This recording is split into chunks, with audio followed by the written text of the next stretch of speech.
tithe is basically just giving back 10% of what God has given. I get my tithe from my allowance. Yung sa weekly allowance ko. So like I get, of course, like 10% out of it. My mom taught me how to tithe. Example, pag meron ka 100 pesos, bibigay mo yung yung 10% kay God. For me, tithing is giving to God what is due to Him. It is an act of faith that we know God is in control of everything. Yung first year ko pa lang na maging Christian, I heard na about giving tithes, but then, nagbibigay ako whenever I like. So, hindi ko tinitake seriously yung 10% talaga ng income ko. Isa sa mga experience ko, kung hindi ako nagda-tithes, parang ang tagal ng next allowance ko. Parang feeling ko, nasa desierto tuloy ako. Parang there's a lot of things na siguro I'm jealous of. Makasama ko, meron dito, meron ganyan. And nasa ko palagi si God, bakit sila meron ako wala? And one thing I learned that God has been teaching me to tithe.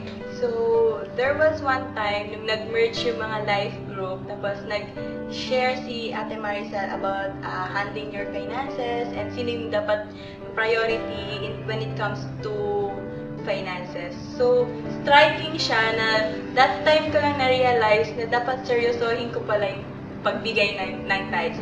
Diba may mga envelope ganyan, like parang you say your prayers, your requests, parang you're always asking for more blessings, protection. Whenever I give tithes, parang I give the same request. Everyday life parang it's happening na rin, parang I can feel blessings, parang I receive blessings, ganyan. Kahit na maraming pagsubok na pinagdaanan yung pamilya namin, nag-obey ako sa kanya, kaya nakita ko yung pagpapala niya sa akin at sa aking pamilya. Nagkatrabaho ate ko, tapos nakabalik ako sa school. Ngayon nag-aaral ulit ako. And when I tithe, I was just so amazed how God blessed me, even na hindi ako nag-ask sa kanya or sa parents ko. Grabe lang din yung provision. When you give back to God, kahit that small 10%, it's actually a very big already offering to God.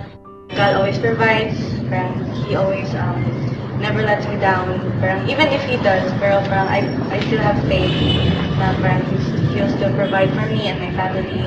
Just obey God and He will really be faithful in His promises.